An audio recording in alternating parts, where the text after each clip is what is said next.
estão assim. Então tomemos cuidado, identifiquemos para não colocarmos na liderança da igreja aqueles que não podem estar. E Paulo fala à igreja de Corinto isso. Tinha lá um homem que tinha um caso com a mulher do pai dele e ninguém falava nada, achava normal, não tem problema não, deixa ele aí. Então havia ali inveja, contenda, dissolução, divisão. Claro, uma igreja onde o pecado era tolerado, o pecado se alastrava, ninguém fazia nada, então o pecado vai gerar o quê? Vai gerar mais pecados, vai gerar divisão, vai gerar brigas, discussões, tudo isso. É divisão mesmo. Então vamos dividir o quê? Em grupos. Vão criando grupos. Segundo o quê? As suas paixões, seus desejos carnais. Vão criando grupos. E a igreja hoje está assim, cheia de grupos. Não é mais uma igreja, um corpo só. Agora estão divididos. E é o que o diabo quer fazer. Ele dividindo a igreja em grupos, o trabalho da igreja fica enfraquecido. Tópico 2, vivendo como espinheiro. Sabemos que a árvore é identificada não por suas flores ou folhas, mas por seus frutos. Jamais vamos colher laranja de uma macieira, pois cada árvore produz o seu fruto segundo a sua espécie. Gênesis 1:11. Logo é impossível um cristão dominado pelo Espírito Santo produzir as obras da carne. O homem bom tira do seu íntimo, do seu coração transformado, coisas boas. Mas o homem mau tira do mau coração pelejas, dissensões, prostituições, iras, etc. Mateus 7:18-22. Então ele fala aqui do resultado da árvore. Para que a árvore existe? Para produzir fruto. Esse fruto tem dentro dele o quê? Semente ou sementes. E a partir daí é que vão nascer outras árvores. Assim é o crente. Ele tem, então, que produzir o quê? Um fruto, um resultado. Agora aqui são o quê? Resultados. São várias aqui, várias árvores. Né? Então agora você olha uma árvore sem nenhum fruto. Então a árvore não produziu nada. Ela precisa produzir. Então na igreja, Jesus disse, olha, tem a árvore que produz pouco, tem a árvore que produz muito. Já tem aqueles que não tem fruto nenhum, vai produzir árvore nenhuma. Na parábola do semeador, Jesus disse, né? Então a semente cai ali no caminho, passarinho vem, leva embora. Não nasceu nada, não produziu nada. Falou dos terrenos, as diferenças, né, dos crentes. Já tem outro, que é um terreno, que a semente cai lá, nasce, mas ali é pedra por baixo, a raiz bate na pedra, não tem jeito de procurar água, de se alimentar, morre a planta. Então não tem jeito. Tem outro que conseguiu nascer, começou a crescer, mas os espinheiros vieram e cobriram, né? Então mataram aquela planta. Porque o espinheiro, a função dele é essa, matar a planta. Ele invade a planta, toma conta, não deixa a planta produzir e acaba a planta morrendo. Olha só. E existem aqueles que são aqueles que onde a semente nasce e produz. Só que tem diferença aí, um produz um pouco, outro produz mais, outro produz muito em abundância. São diferentes, né? Na produção. Assim são os crentes, então, as diferenças entre os crentes. E nós devemos tomar cuidado, porque tem muito crente que está sendo espinheiro. Ele está ali para matar as plantas, ao invés de melhorar.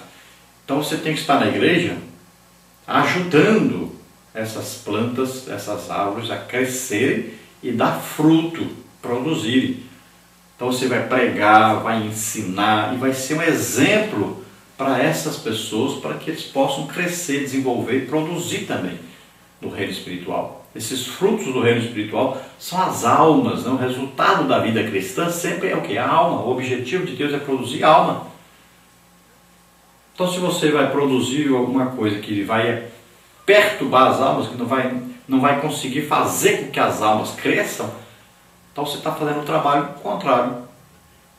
Então o trabalho do crente é produzir, fazer todos produzirem, né? Então existe aí uma maneira também de o quê? Limpar aí o pomar, né? Onde tem as árvores, tem que ser limpo. E essa limpeza é dada com o quê? Com verdadeiro ensino, a pregação e também com a disciplina, a correção, para que tudo funcione direitinho e dê uma grande produção para o reino de Deus. Se a árvore é o crente deve produzir o quê? As qualidades do fruto do Espírito. Então ele vai produzir amor, né, a bondade, misericórdia, aí, benignidade.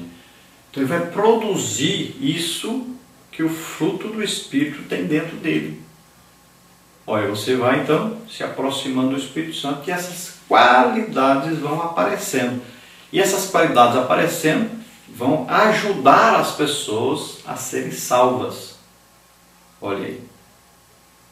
Esse é o resultado então da vida do crente. Então se ele é chamado espinheiro, aí o crente espinheiro o que é? É aquele que ao invés de fazer crescer, desenvolver, ele faz é sufocar. Então ele leva as pessoas para onde? Para o mundo, para longe de Deus. E existe muita confusão sobre isso aí.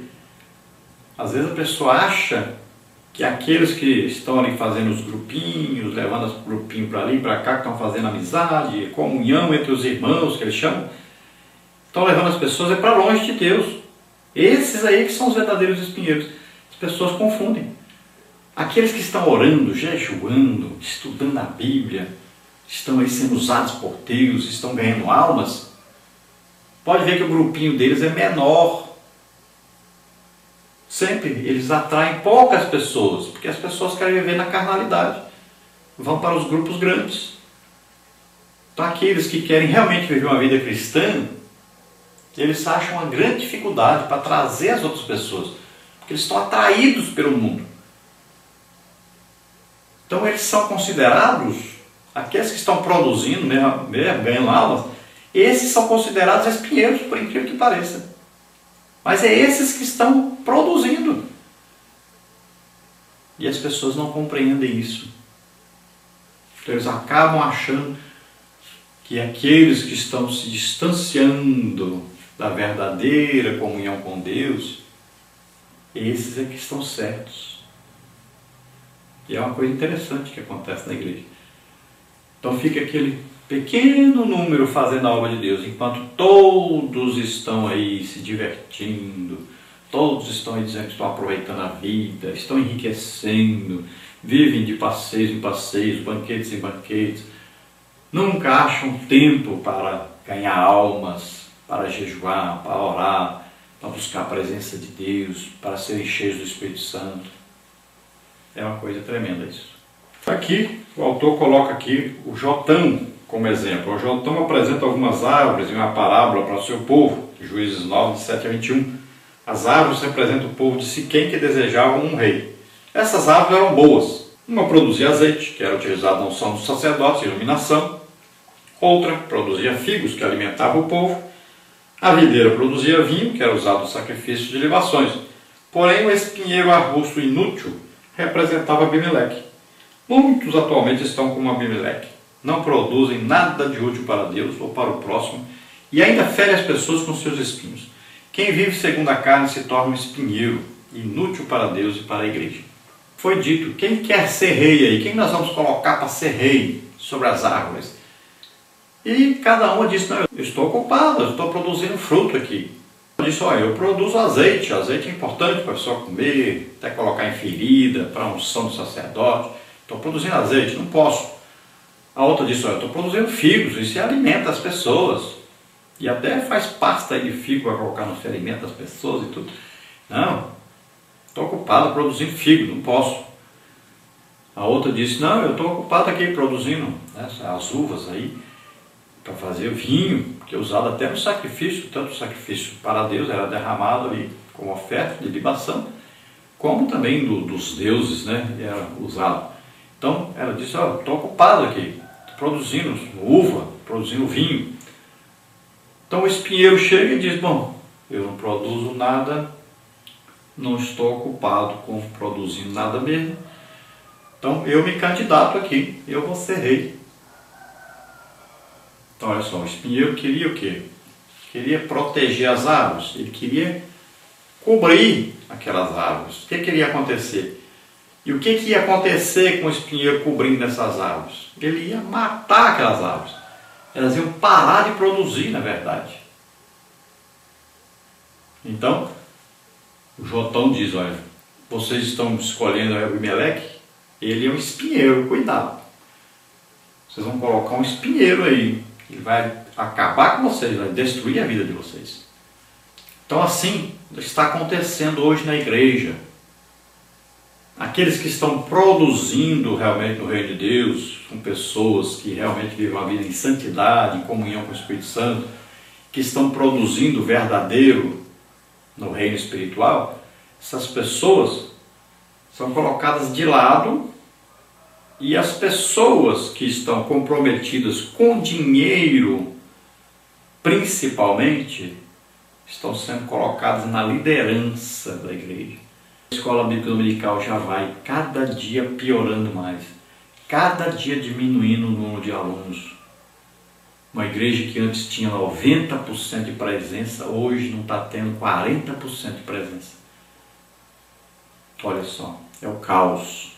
Porque supervalorizaram o intelectualismo em detrimento da espiritualidade.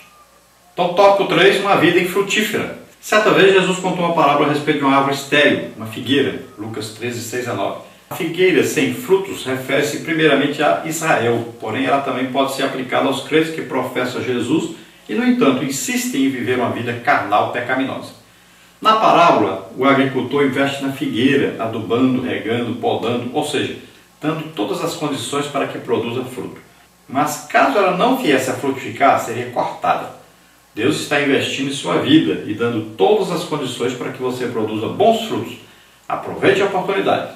Então nós sabemos que Jesus passou por uma figueira e ele procurou fruto. Não achando, ele amaldiçoou aquela figueira. E no outro dia os discípulos passaram ali e viram que a figueira tinha secado até a raiz. Porque não deu a Jesus o que ele esperava dela. O resultado dela, que era o fruto. Então assim, muitos crentes passam anos e anos e anos e anos. Quantos crentes, se você for perguntar para ele, você ganhou quantas almas esse ano? Ele vai dizer, nenhuma. Como é que alguém pode dizer que tem alguma qualidade do fruto do Espírito na sua vida se ele não ganha almas? Que resultado ele está tendo no reino espiritual? Que tipo de árvore é essa que não produz fruto nenhum? A principal necessidade das pessoas, o que é? Salvação, é a primeira, primordial. As outras coisas estão em segundo plano. Primeiro plano é o que? A salvação. A conclusão ele diz, quem vive segundo a carne não pode agradar a Deus. E a vida sem Deus torna-se infrutífera. Longe do Senhor nos tornamos espinheiros, nos ferimos e ferimos ao próximo. Busque a Deus e seja uma árvore frutífera. Então não há como agradar a Deus vivendo na carne. Romanos 8 diz o quê? Portanto, nenhuma condenação há para os que estão em Cristo Jesus, que não vive mais segundo a carne, mas segundo o Espírito. Então nós temos que viver aí inclinados para o Espírito, em comunhão com o Espírito Santo. Então quanto mais nos aproximamos, temos intimidade com o Espírito Santo, mais nós vamos produzir no reino espiritual, mais nós vamos dar frutos.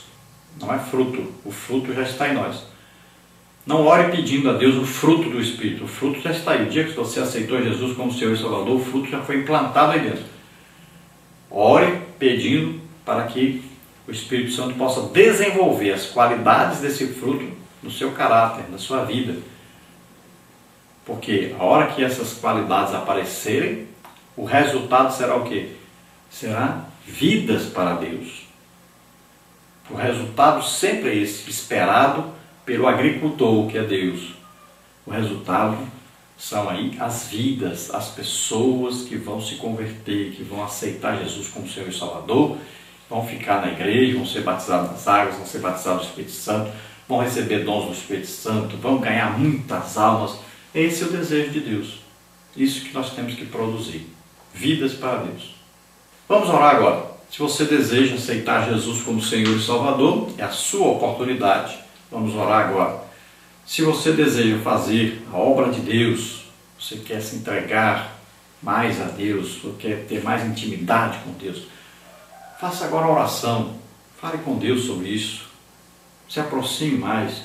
Tire tempo. Você precisa tirar tempo das coisas mundanas e dar tempo para o Espírito Santo. Se dedique mais. Mais tempo em oração, mais tempo jejuando, mais tempo estudando a Bíblia.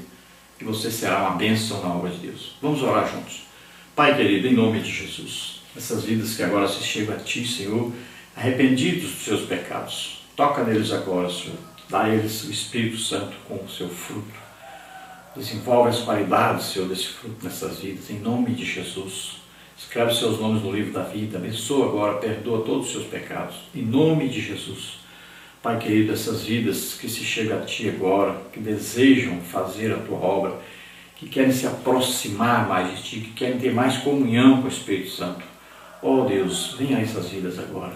Let luz te alfare graça acontecer, fos lamarramesteserai. Jesus é a luz, Jesus é o caminho, a verdade e a vida. Sem Ele, ninguém chega ao Pai. Só se chega a Deus através de Jesus. Ame Jesus, ame a palavra de Deus.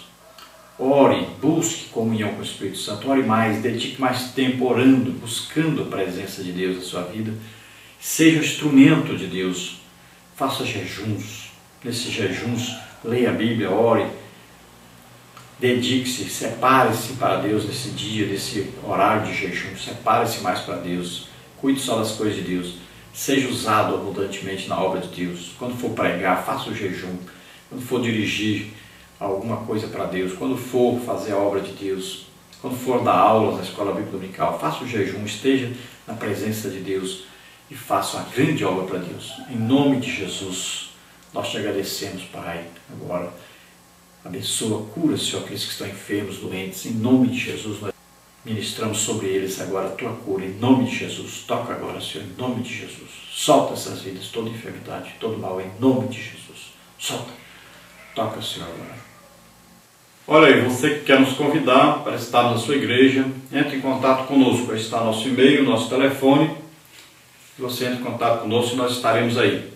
Nós temos agora em janeiro, dias 28 e 29 de janeiro, Igreja Evangélica Assembleia de Deus, Ministério Perus, Vila Santa Maria, São Paulo. Aí na rua Professor Dario Ribeiro, 173. Esteja aí conosco. Não deixe de ir, não. Participe, você de São Paulo e região. Esteja conosco, então, na Vila Santa Maria, em São Paulo, Igreja Evangélica Assembleia de Deus, Ministério Perus, aí na rua Professor Dario Ribeiro, 173, dias 28 e 29 desse mês de janeiro.